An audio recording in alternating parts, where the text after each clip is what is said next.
नमस्कार मित्रों, मैं राजन कुमार आप सभी लोगों को YouTube चैनल में स्वागत कहता हूं, अभिनंदन कहता हूं।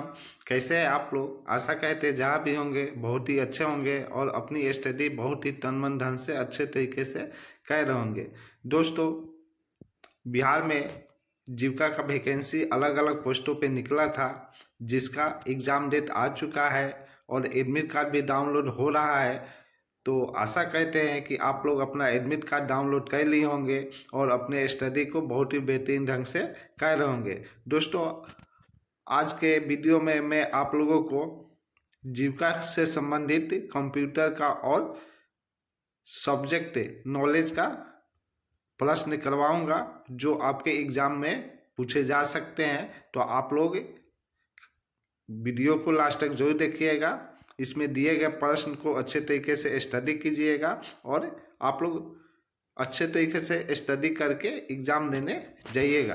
तो यहाँ पे देखिए, ये पहला क्लास है जीविका का, जिसमें आप लोगों को सबसे पहले कंप्यूटर के बारे में बताऊंगा। उसके बाद सब्जेक्ट नॉलेज, जो प्रश्न जीविका के एग्ज़ाम में किसी भी पोस्ट के लिए अगर आप अप्लाई किए हैं तो उसमें पूछे जाने की संभावना है। तो चलते हैं दोस्त, फटाफट देखते हैं। यहाँ पे देखिए, कंप्यूटर। कंप्यूटर का हिंदी क्या होता है? संगणक होता है। क्या होता है? संगणक होता है। संगणक का मतलब क्या होता है? गणना करना होता है, अर्थात जोड़ घटाव गुना भाग जो भी है आप गणना कर सकते हैं कंप्यूटर से, यानी कंप्यूटर से A to Z काम किया जा सकता है। यहाँ पे देखिए, कंप्यूटर का पूर्ण रूप यानी कंप्यूटर का फुल फॉर्म क्या होता है। तो फुल फॉर्म से प्रश्न तो आने की संभावना नहीं है, लेकिन कभी कभी पूछ देता है कि कंप्यूटर में M का मतलब क्या होता है, U का अर्थ क्या होता है। तो इसलिए आपको फुल फॉर्म भी याद होना जरूरी है। तो यहाँ पे देखिए, C से क्या होता है? कॉमनली होता है। O से ऑपरेटिंग होता है। M से मशीन होता है। P से पार्टिकुलरली होता है। U से यूज फॉर होता है। T से ट्रेनिंग होता है। E से एजुकेशन होता है। R से रिसर्च होता है। ये आपका कंप्यूटर का फुल फॉर्म है। क्या है दोस्तों? कंप्यूटर का ये फुल फॉर्म है। तो एग्जाम में प्रश्न ऐसे पूछे जा सकते हैं कि कंप्यूटर का P का क्या अर्थ होता है, T का क्या अर्थ होता है। तो जैसे भी पूछे प्रश्न आप लोग कर दीजिएगा। ये आपका फुल फॉर्म रहा। आगे देखते हैं कि कंप्यूटर का उत्पत्ति किससे हुआ है। तो कंप्यूटर की उत्पत्ति आपका लैटिन वर्ड और ग्रीक वर्ड से हुआ है। आप कह सकते हैं कंप्यूटर की उत्पत्ति लैटिन वर्ड किससे? कंप्यूट से हुआ है, जिसका अर्थ क्या होता है? गणना करना होता है। इसके बाद एक दिमाग में आपके प्रश्न आएगा कि आखिर कंप्यूटर जो यूज किया जाता है उसका आविष्कार किसने किया था। तो आप कह सकते हैं कि कंप्यूटर का आविष्कार चार्ल्स बेबेज ने किए थे। किसने किए थे? ये चार्ल्स बेबेज ने कंप्यूटर का आविष्कार किए थे। तो जो भी आविष्कार करता है उसको फादर कहते हैं, फादर ऑफ या जनक कहा जाता है। तो पूछा जाएगा कि फादर ऑफ कंप्यूटर कौन है। तो फादर ऑफ कंप्यूटर आपका चार्ल्स बेबेज है। चार्ल्स बेबेज को कंप्यूटर का जनक भी कहते हैं, फादर ऑफ कंप्यूटर भी कहते हैं। ये क्या थे? चार्ल्स बेबेज क्या थे? एक आपका गणितज्ञ थे। क्या थे? एक गणितज्ञ थे। अब ये आविष्कारक और यांत्रिक इंजीनियर भी थे। चार्ल्स बेबेज क्या थे? एक आपका आविष्कारक और यांत्रिक इंजीनियर थे। तो यहाँ से आप देख लिए प्रश्न। अब प्रश्न उठता है कि कंप्यूटर का फादर हम देख लिए कि फादर चार्ल्स बेबेज को कहते हैं। तो कंप्यूटर का मदर किसे कहते हैं? तो कंप्यूटर का मदर आपका लेडी आडा अगस्टा को कहते हैं। किसको कहते हैं दोस्त? कंप्यूटर का मदर यानी कंप्यूटर का माता किसको कहते हैं? लेडी आडा अगस्टा को कहते हैं। एक क्या थी? एक अंग्रेजी गणितज्ञ थी और एक लेखिका थी। क्या थी? एक अंग्रेजी गणितज्ञ और एक लेखिका थी। लेडी आडा अगस्टा को का अगस्टा एडा किंग काउंटेस ऑफ लॉलेस या लेडी एडा लॉलेस अगस्टा के नाम से भी जाना जाता है। आगे देख लेते हैं। लेडी एडा अगस्टा को प्रथम प्रोग्रामर का आविष्कारक कहते हैं। लेडी एडा अगस्टा को क्या कहते हैं दोस्त? प्रथम प्रोग्रामर का आविष्कारक कहते हैं। लेडी एडा अगस्टा चार्ल्स बेबेज की क्या थी? एक फ्रेंच महिला मित्र महिला क्या थी? फ्रेंड थी, जिसने चार्ल्स बेबेज को क्या एनालिटिक इंजन बनाने में क्या की थी, मदद की थी। अर्थात आप कह सकते हैं कि जब चार्ल्स बेबेज ने 1842 ईस्वी में एनालिटिक इंजन का आविष्कार कर रहे थे तो उसमें सॉफ्टवेयर का जो सॉफ्टवेयर उस कंप्यूटर में प्रयोग किया गया था और सॉफ्टवेयर किसने दिए थे, उस सॉफ्टवेयर का आविष्कार किसने किए थे, आपका लेडी अडा अगस्टा ने किए थे। इसलिए इनको मदर ऑफ कंप्यूटर कहा जाता है। इनका मुलाकात यानी चार्ल्स बेबेज और लेडी अगस्टा का मुलाकात 1835 ईस्वी में हुआ था, जब ये एनालिटिक इंजन का बात किए कि एनालिटिक इंजन बनाने जा रहे हैं चार्ल्स बेबेज ने, तो उन्होंने बोला ठीक है आप बनाइए, हम आपको इसमें सॉफ्टवेयर जो भी यूज कीजिएगा वो सॉफ्टवेयर बना के दूंगा, यानी प्रोग्रामर का मैं काम करूंगी। इन्हीं के सहायता से चार्ल्स बेबेज ने 1842 ईस्वी में क्या किए, एक एनालिटिक इंजन बनाए। इसी के कारण उनको क्या कहा गया, father of computer Charles Babbage को कहा गया और mother of computer lady Ada Augusta को कहा गया। भारत द्वारा बनाया गया प्रथम कंप्यूटर कौन सा है, आपका सिद्धार्थ है। इसको याद कीजिए, कर लीजिएगा, ये स्टैटिस्टिक्स जीके में भी आ सकता है कि भारत द्वारा बनाया गया प्रथम कंप्यूटर कौन सा है, तो आपका सिद्धार्थ है। कंप्यूटर साक्षरता दिवस कब मनाया जाता है, तो कंप्यूटर साक्षरता दिवस 2 दिसंबर को मनाया जाता है। कंप्यूटर का नर्वस सेंटर किसको कहते हैं, प्रश्न पूछता है एग्जाम में कि कंप्यूटर का नर्वस सेंटर किसे कहते हैं, तो सीयू को कहते हैं। किसको कहते हैं, सीयू को कहते हैं। सीयू का फुल फॉर्म क्या होता है, कंट्रोल यूनिट होता है। क्या होता है, कंट्रोल यूनिट होता है। तो कंप्यूटर का नर्वस सेंटर किसे कहा जाता है, कंट्रोल यूनिट को कहा जाता है, अर्थात सीयू को कहा जाता है। कंप्यूटर का दिमाग किसको कहते हैं, सीपीयू को कहते हैं। कंप्यूटर का दिमाग किसको कहते हैं दोस्त, सीपीयू को कहते हैं। यहाँ पे देखिए ये आपका हो गया सीपीयू, क्या हो गया दोस्त, ये आपका सीपीयू होगा। सीपीयू का फुल फॉर्म होता है आपका सेंट्रल प्रोसेसिंग यूनिट होता है। सीपीयू का फुल फॉर्म क्या होता है, सेंट्रल प्रोसेसिंग यूनिट होता है। इसमें क्या होता है, 3 होते हैं। सीपीयू के कितने भाग होते हैं, 3 होते हैं। एक होता है सीयू होता है, एक होता है एमयू होता है, और तीसरा क्या होता है आपका फ्रेंड्स, एलयू होता है। सीयू का फुल फॉर्म होता है कंट्रोल यूनिट, एमयू का फुल फॉर्म होता है मेमोरी यूनिट, और एएलयू का फुल फॉर्म होता है अर्थमेटिकल लॉजिकल यूनिट। तो ये क्या कहता है, नर्वस सेंटर होता है यानी कंट्रोल करने के काम करता है सीयू, और एमयू क्या कहता है दोस्त, आपका स्टोरेज का काम करता है। इसका मेमोरी यूनिट का मतलब का मेमोरी का क्या कार्य होता है, स्टोरेज कहने थे, स्टोरेज का काम करता है। और एएलयू इसका फुल फॉर्म होता है अर्थमेटिकल लॉजिकल यूनिट, यानी अर्थमेटिकल का क्या अर्थ हुआ, जितने भी मैथमेटिकल कैलकुलेशन होता है आपका कौन कहता है, एएलयू कहता है। इसीलिए इसका नाम क्या है, अर्थमेटिकल लॉजिकल यूनिट है। तो अगर एग्जाम में पूछे कि कंप्यूटर का दिमाग यानी ब्रेन ऑफ कंप्यूटर किससे कहते हैं, तो ऑप्शन में रहेगा सीपीयू, तो सीपीयू पर टिक लगाएंगे। अगर ऑप्शन में सीपीयू ना दे के एएलयू रहे तो हम किसको टिक लगाएंगे दोस्त, एएलयू को लगाएंगे। तो यानी सीपीयू के ऑप्शंस में कंप्यूटर का दिमाग किसे कहा जाएगा, तो एएलयू को कहा जाएगा। ये भी आप लोग याद रखिएगा। यूपीएस का फुल फॉर्म क्या होता है, यहाँ पर आप लिखा हुआ है, आप लोग देख सकते हैं। यूनिटेबल पावर सप्लाई होता है, यहाँ पे देखिए लिखा हुआ है, आप लोग याद कर लीजिएगा। आगे देखते हैं मित्र, कंप्यूटर का हृदय किसे कहते हैं, तो कंप्यूटर का हृदय पीसीबी यानी पीसीबी को कहते हैं। पीसीबी का फुल फॉर्म क्या होता है, प्रिंटेड सर्किट बोर्ड होता है। क्या होता है, प्रिंटेड सर्किट बोर्ड होता है। तो आप पूछ दे कि हृदय किसे कहते हैं कंप्यूटर का, तो पीसीबी को कहते हैं, यानी मदरबोर्ड को कहते हैं। अब मदरबोर्ड कहिए चाहे पीसीबी कहिए, कंप्यूटर के हृदय आपका मदरबोर्ड होता है, मदरबोर्ड को ही पीसीबी कहते हैं। पीसीबी का फुल फॉर्म होता है प्रिंटेड सर्किट बोर्ड होता है। आगे देख लेते हैं, कंप्यूटर का आत्मा किसे कहते हैं, यानी हार्ट क्या सोल। कंप्यूटर का आत्मा किसे कहते हैं, तो ओएस को कहते हैं। किसको कहते हैं, ओएस को कहते हैं। ओएस का फुल फॉर्म क्या होता है, ऑपरेटिंग सिस्टम होता है।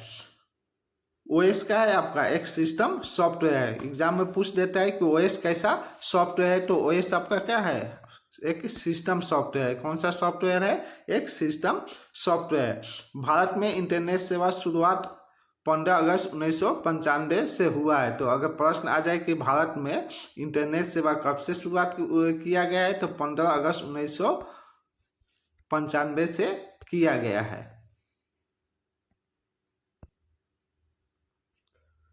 नेक्स्ट देखते हैं दोस्त, डब्ल्यू का आविष्कारक कौन है? एग्जाम में प्रश्न आ जाए कि डब्ल्यू का आविष्कारक कौन है, तो टिम बर्नर्स-ली है। कौन है? टिम बर्नर्स-ली है। डब्ल्यू का फुल फॉर्म क्या होता है? यहाँ पे नीचे लिखा हुआ है। फुल फॉर्म होता है आपका वर्ल्ड वाइड वेब होता है। डब्ल्यू का आविष्कार कब हुआ था? तो 1989 में हुआ था। कब हुआ था दोस्त? 1989 में हुआ था। पूरी दुनिया का सर्वाधिक कंप्यूटर वाला देश कौन सा है? यानी दुनिया में सबसे अधिक कंप्यूटर वाला देश कौन सा है? तो आपका अमेरिका है। कौन सा है दोस्त? अमेरिका है। वेबसाइट में मेन पेज को क्या कहते हैं? वेबसाइट में मेन पेज को क्या कहते हैं? तो कोई सा भी वेबसाइट खुलता है तो सामने खुल का आता है, जैसे www. आप गूगल ही खोलिएगा, चाहे www. कोई सा भी वेबसाइट खोलिएगा तो सामने जो ओपन होकर आता है उसको क्या कहते हैं? उसको होम पेज कहते हैं। क्या कहते हैं दोस्त? होम पेज कहते हैं। गूगल क्या है? एग्जाम में पूछ देता है गूगल क्या है, तो गूगल आपका एक सर्च इंजन है। यानी कुछ भी हम गूगल पे लिख के सर्च मारते हैं तो हमको क्या कहता है? रिजल्ट दे देता है, इसलिए इसको क्या कहेंगे? सर्च इंजन कहेंगे। तो अगर एग्जाम में आ जाए कि गूगल क्या है आपका, तो आपका गूगल एक सर्च इंजन है। गूगल द्वारा प्रस्तुत OS क्या है? गूगल द्वारा प्रस्तुत आपका OS क्या है? तो एक एंड्रॉयड है। क्या है दोस्त? एक आपका एंड्रॉयड है। एंड्रॉयड के विकास के लिए आधिकारिक भाषा क्या होता है? तो जावा होता है। क्या होता है दोस्त? जावा होता है। कंप्यूटर के कार्य के गति को किस में मापा जाता है? यानी कंप्यूटर पे जो कार्य होता है, काम होता है, उस गति को किस में मापा जाता है? तो मेगा हर्ट्ज में मापा जाता है। किस में मापा जाता है? मेगा हर्ट्ज में मापा जाता है। तो इसको आप लोग याद कर लीजिएगा। दुनिया का सबसे बड़ा नेटवर्क क्या है आपका? तो इंटरनेट है। क्या है दोस्त? इंटरनेट है। दुनिया का सबसे बड़ा नेटवर्क आपका इंटरनेट है। आगे देखते दोस्त, माउस का आविष्कार किसने किया था? अगर एग्जाम में आ जाए कि माउस का आविष्कार किसने किया था, तो डगलस एंगलवर्थ ने किए थे। कब किए थे? तो 1960 ईस्वी में किए थे। कहीं कहीं 1963 ईस्वी दिया रहता है, कहीं कहीं क्या दिया रहता है? 1963 ईस्वी दिया रहता है। तो आप जो भी ऑप्शन रहेगा 60 रहेगा, 63 नहीं रहेगा तो लगा दीजिएगा। तो किसने किए थे? डगलस एंगलवर्थ ने किए थे। जब ये आविष्कार किए थे तो उस समय माउस कैसा था? तो एक लकड़ी का था। कैसा था आपका दोस्त? एक लकड़ी का था। माउस आपका एक लकड़ी का था। आगे देखते हैं, ये एग्जाम में प्रश्न पूछ देता है कि पहली कंप्यूटर भाषा विकसित किया गया था। यानी पहली कंप्यूटर भाषा कौन सा विकसित किया गया था? तो फोर्ट्रान आपका था। पहला कंप्यूटर भाषा कौन सा था? फोर्ट्रान था। तो इसको ये VBI लिख लीजिए, VBI लिख लीजिए। ये एग्जाम में पूछता है किसी न किसी एग्जाम में, बहुत सारे एग्जाम में ये प्रश्न पूछा गया है। तो इसको आप लोग नोट डाउन कर लीजिएगा, याद कर लीजिएगा। दुनिया का प्रथम सुपर कंप्यूटर कौन सा है? तो क्रे K1S है। क्रे 1S है। तो इसको आप लोग याद कर लीजिए। भारत का प्रथम सुपर कंप्यूटर कौन सा है? तो परम 8000 है। कौन सा है? परम 8000 है। दुनिया का प्रथम इलेक्ट्रॉनिक डिजिटल कंप्यूटर कौन सा है? तो इनियाक है। कौन सा है दोस्त? इनियाक है। दुनिया का पहला इलेक्ट्रॉनिक्स कंप्यूटर का आविष्कार किसने किए थे? तो ब्लेज पास्कल ने किए थे। यानी इनियाक का आविष्कार किसने किए थे? ब्लेज पास्कल ने किए थे। वहीं पर आप देख लीजिए माइक्रोसॉफ्ट की स्थापना कब है? तो 1978 ईस्वी में। यानी माइक्रोसॉफ्ट का स्थापना कब किया गया था? तो 1978 ईस्वी में किया गया था। तो दोस्त ये आपका कंप्यूटर के प्रश्न थे जो मैं बता दिया। संभावित प्रश्न है जो एग्जाम में पूछे जा सकते हैं, तो आप लोग इसको अच्छे से याद कर लीजिएगा। आगे हम लोग देखेंगे सब्जेक्ट नॉलेज। यहाँ पे देखिए सब्जेक्ट नॉलेज यानी विषय ज्ञान। जो जीविका में आप 20 नंबर के प्रश्न पूछे जाएंगे। जीविका में कितने नंबर के प्रश्न पूछे जाएंगे? सब्जेक्ट नॉलेज से 20 नंबर के प्रश्न पूछे जाएंगे, जो आपको बताएंगे। तो आप लोग अच्छे से इसको नोट डाउन और याद करते चलिएगा। इसमें सब्जेक्ट नॉलेज में आपको बताएंगे बिहार की प्रमुख योजनाएं, यानी जो बिहार सरकार द्वारा योजनाएं चलाई जाती है या केंद्र सरकार द्वारा जो भी योजना संचालित होते हैं उसके बारे में आपको मैं बताऊंगा। तो यहाँ पे देखिए एक मनरेगा योजना चलता है। यहाँ पे आप लोग गांव में देखे होंगे कि मनरेगा के तहत नहर का जो काम होता है, चाहे जो भी काम होता है गांव में, वो काम किया जाता है। उसके एक कार्ड बनता है, मनरेगा कार्ड बनता है, जिसमें जो भी श्रमिक होते हैं, मजदूर होते हैं, वो कार्ड बना के आपके पंचायत के मुखिया के द्वारा दिया जाता है। उसी कार्ड के आधार पे जो भी कार्य मिलता है उस श्रमिक को, मजदूर को, उसी कार्ड के आधार पर उन लोग को कार्य करने के लिए दिया जाता है। तो वही यहाँ पे देखते हैं, यहाँ पे लिखा हुआ है मनरेगा। मनरेगा के तहत रोजगार गारंटी कितने दिनों की होती है? यानी मनरेगा के तहत जो भी श्रमिक होते हैं, मजदूर होते हैं, उनको रोजगार कितने दिन के लिए दिया जाता है? रोजगार गारंटी कितने दिन का होता है?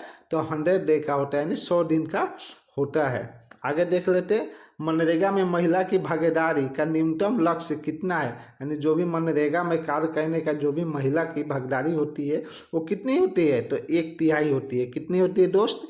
1/3 होती है। आगे देखते हैं, मनरेगा का प्रशासन डैश मंत्रालय के अंतर्गत आता है। यानी मनरेगा का प्रशासन किस मंत्रालय के अंतर्गत आता है? तो मनरेगा का प्रशासन आपकी सिंपल सा है कि गांव में जो भी श्रमिक है उनको कार्य दिया जाता है तो ग्रामीण विकास मंत्रालय द्वारा आएगा। तो वही है, रूरल डेवलपमेंट डिपार्टमेंट के द्वारा कार्य किया जाता है, तो उसी के अंतर्गत आएगा। तो ग्रामीण विकास मंत्रालय के अंतर्गत ये आता है। आगे देखेंगे, मनरेगा में मजदूरी सामग्री अनुपात होता है। अर्थात मनरेगा में जो भी जो भी श्रमिक है, मजदूर है, काम करता है, तो उसमें जो भी पैसा आता है तो केंद्र सरकार का कितना रहता है और राज्य सरकार का कितना रहता है, उसका अनुपात पूछ रहा है। तो 60-40 का आपका अनुपात रहता है था, जिसमें 60 अनुपात किसका रहता है? केंद्र सरकार का रहता है। 40 किसका रहता है? आपका राज्य सरकार का अनुपात रहता है। तो कितना रहेगा दोस्त? 60-40 के अनुपात में ये रहता है। आगे देखेंगे, नरेगा का नाम बदल के मनरेगा कब किया गया? कौन से इस साल में? यानी जो पहले इसका मनरेगा का क्या नाम था? नरेगा था। पहले मनरेगा का नाम क्या था?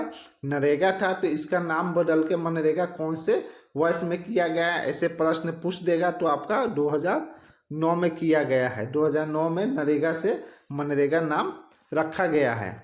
आगे देखते हैं, मनरेगा के तहत कार्य करने के लिए डैश के अंदर दिया जाता है। नहीं, मनरेगा में जो भी है कार्य अगर करता है तो कितने किलोमीटर के रेंज में वो उसका काम करने के लिए दिया जाता है? तो कहीं कहीं देखिएगा आपका 7 किलोमीटर रहेगा, कहीं कहीं आप 5 भी देखने को मिलता है। तो जो भी आपका होगा ऑप्शन में आप देख के टिक लगा सकते हैं।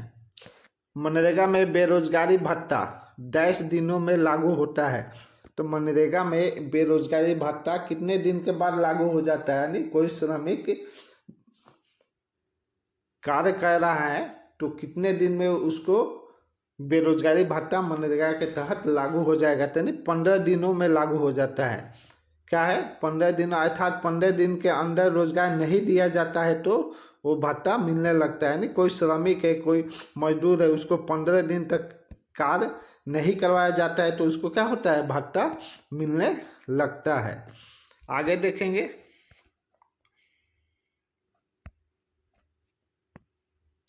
मनरेगा में 2025 में संशोधित न्यूनतम औसत मजदूरी एक दिन में कितने रुपया रखी गई है? यानी मनरेगा में जो भी मजदूर श्रमिक काम करेंगे तो उसको न्यूनतम मजदूरी एक दिन का कितना है? तो 370 रुपया है। कितना है? 370 रुपया एक दिन की मजदूरी है। जो भी श्रमिक है, जो भी मजदूर है, मनरेगा के तहत कार्ड बना है और वो कार्य करता है तो उनको एक दिन में कितना रुपया दिया जाएगा? 370 रुपया दिया जाएगा। तो यही कह रहा है कि 2025 में संशोधित करके जो भी न्यूनतम मजदूरी था तो उसको कितना किया गया है? 370 रुपया एक दिन का किया गया है। आगे देखते हैं, मनरेगा के तहत जल संरक्षण हेतु अमृत सरोवर मिशन योजना की शुरुआत हुआ। यानी कौन से मिशन योजना का शुरुआत हुआ है? अमृत सरोवर मिशन योजना का शुरुआत हुआ है। तो अगर प्रश्न पूछ दे कि मनरेगा के तहत जल संरक्षण हेतु कौन से मिशन योजना की शुरुआत हुआ है, तो अमृत सरोवर मिशन योजना का शुरुआत हुआ, अर्थात इसके तहत तालाब बनवाने का कार्य दिया गया था। यानी अमृत महोत्सव सरोवर के योजना के तहत क्या दिया गया था? जहाँ भी गांव है, चाहे आसपास ग्राम में जो भी तालाब बनाना था उसको क्या किया? बनवाने के लिए एक कार्य दिया गया था। किसके तहत? अमृत सरोवर मिशन के तहत। आगे देखते, ये मनरेगा से कुछ संभावित प्रश्न थे जो आपका खत्म हो गया। आगे देख लेते हैं, दीनदयाल अंत्योदय योजना है, उसके तहत जो भी प्रश्न है उसको हम एक एक करके देखेंगे। तो एक यहाँ पे देखिए, दीनदयाल अंत्योदय योजना का मुख्य उद्देश्य क्या है? तो इसका मुख्य उद्देश्य गरीबी उन्मूलन है, यानी पॉवर्टी रिमूवल है। क्या है? गरीबी उन्मूलन है। दीनदयाल अंत्योदय योजना राष्ट्रीय शहरी आजीविका मिशन, यानी क्या है? दीनदयाल अंत्योदय योजना राष्ट्रीय शहरी आजीविका मिशन है। इसका इंग्लिश में ऐसे लिखा जाता है शॉर्ट में DAYNULM, यानी DAY का मतलब क्या हुआ आपका? दीनदयाल अंत्योदय योजना हो गया आपका। NULM पूछ देता है, फुल फॉर्म आप लोग याद करते चलिएगा। NULM का फुल फॉर्म क्या होता है? नेशनल अर्बन लाइवलीहुड मिशन होता है। तो ये कह रहा है कि दीनदयाल अंत्योदय योजना राष्ट्रीय शहरी आजीविका मिशन डैश पर आधारित है। किस पे आधारित है? तो शहरी गरीब पे आधारित है। एक किस पे आधारित है? शहरी गरीब पे। यहाँ पे आप लोग देख सकते हैं शहरी आजीविका यहाँ पे है, तो जाहिर सी बात है कि जब यहाँ पे शहरी आजीविका है तो ये किससे संबंधित होगा? शहरी गरीब से संबंधित होगा। तो इसलिए शहरी गरीब पे क्या है आपका? ये आधारित है। नेक्स्ट देख लेते हैं यहाँ पे,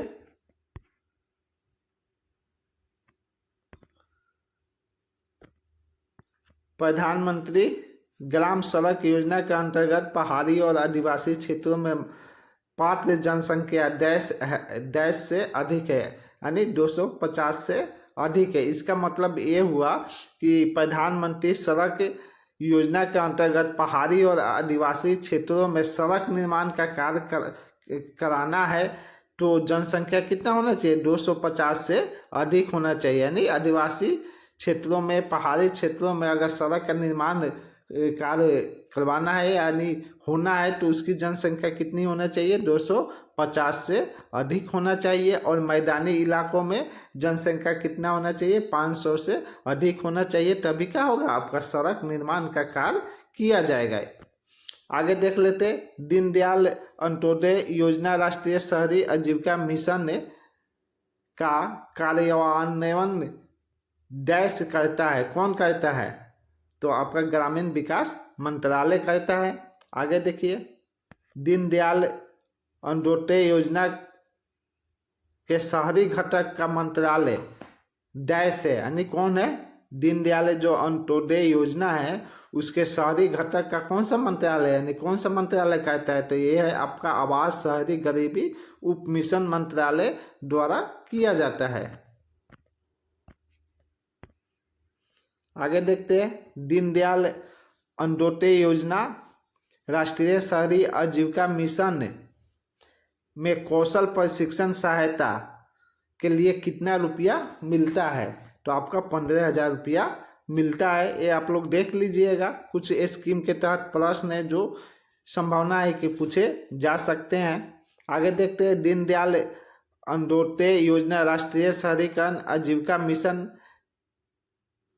का लक्ष्य डैश ग्रामीण गरीबी परिवार का है। तो कितने ग्रामीण परिवार का लक्ष्य दिया गया है? तो 10 करोड़ है। ये कितना है दोस्त? 10 करोड़ है। आगे देखिए, दीनदयाल अंत्योदय योजना राष्ट्रीय शहरी आजीविका मिशन का बजट 2025-26 में कितने का है? तो आप क्या कर सकते हैं, 1905 करोड़ का है। मिशन जो बजट है आपका दीनदयाल अंत्योदय राष्ट्रीय शहरीकरण आजीविका मिशन का 2025-2026 का जो बजट है तो कितने का बजट है? तो 19,005 करोड़ का ये आपका बजट है। आगे देखते हैं, स्टार्टअप ग्राम उद्यमिता कार्यक्रम, यानी इसका इंग्लिश में क्या होता है, स्टार्टअप विलेज इंटरप्रेन्योरशिप प्रोग्राम योजना का डैश उपघटक है। यानी इस योजना का स्टार्टअप ग्राम उद्यमिता कार्यक्रम योजना का कौन सा उपघटक है? तो आपका दीनदयाल अंत्योदय योजना राष्ट्रीय शहरी आजीविका मिशन क्या है? आपका एक उपघटक है।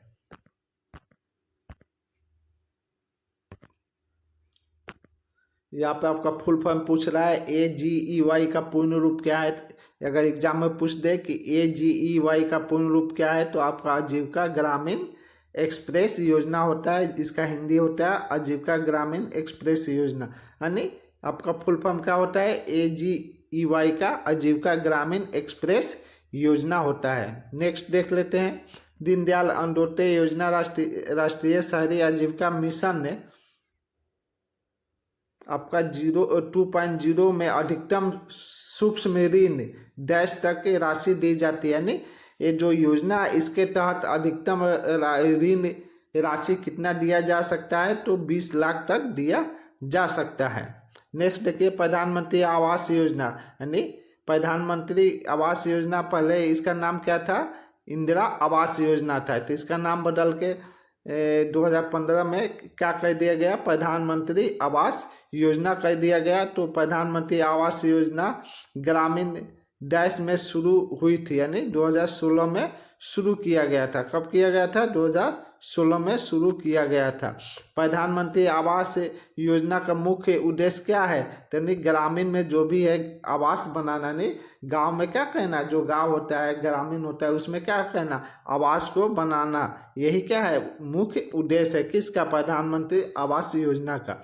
आगे देखते हैं, प्रधानमंत्री आवास योजना किसके द्वारा शुरू की गई, यानी किस मंत्रालय के द्वारा शुरू किया गया है? तो ग्रामीण विकास मंत्रालय द्वारा क्या है आपका प्रधानमंत्री आवास योजना को शुरू किया गया है।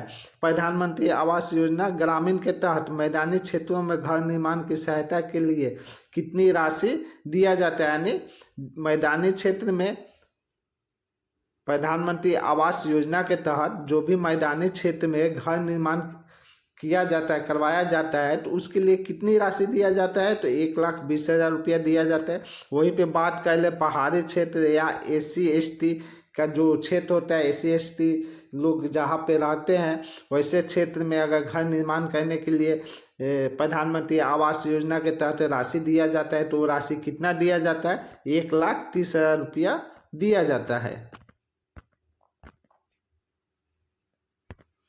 नेक्स्ट देखते हैं मित्र, प्रधानमंत्री आवास योजना ग्रामीण के लाभार्थियों का चयन डैश डेटा के अनुसार होता है। यानी जो भी प्रधानमंत्री आवास योजना होता है उसके जो लाभार्थी होते हैं जिनको लाभ मिलता है उसका चयन किसके तहत होता है? तो उसका चयन आपका सामाजिक आर्थिक और जातीय जनगणना 2011 के अनुसार होता है।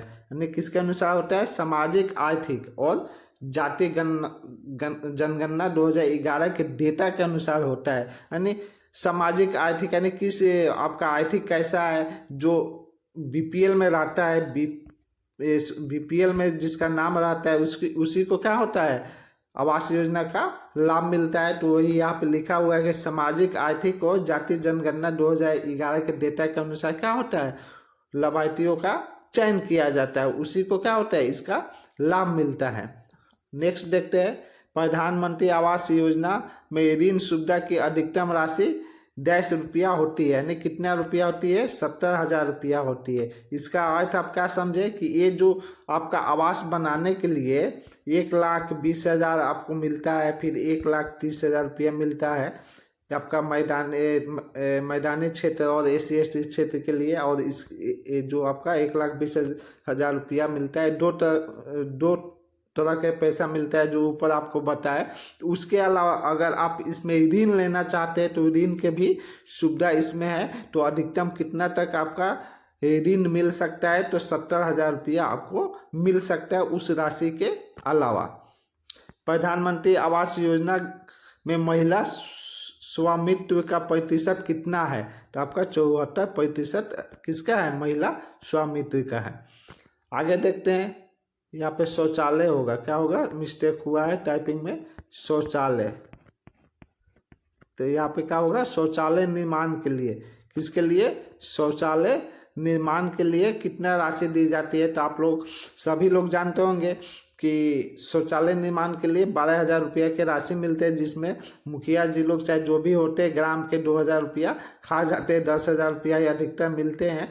तो आप लोग सभी लोग जानते होंगे कि जो भी शौचालय निर्माण होता है उसमें कितना पैसा मिलता है सरकार की तरफ से, तो 12,000 रुपया की राशि दी जाती है शौचालय निर्माण हेतु। आगे देखते हैं, प्रधानमंत्री आवास योजना में आपका 2024 से 2029 के लिए अतिरिक्त घरों का लक्ष्य कितना रखा गया है, यानी जो 2024 से लेकर 2029 तक के लिए जो भी प्रधानमंत्री आवास योजना के लिए घर बनाया जाना है, तो उसका लक्ष्य कितना है, तो 2 करोड़ है। कितना है, 2 करोड़ घरों का क्या है आपका लक्ष्य है। अर्थात यहाँ पे देखिए लिखा हुआ, अर्थात 2 करोड़ घर बनवाने का लक्ष्य 2024 से 2029 तक रखा गया है। तो दोस्त ये आपका सब्जेक्ट नॉलेज था, जो एक एक करके सब आपको बता दिए, कंप्यूटर के भी प्रश्न करवा दिए और आपका सब्जेक्ट नॉलेज का भी प्रश्न करवा दिए।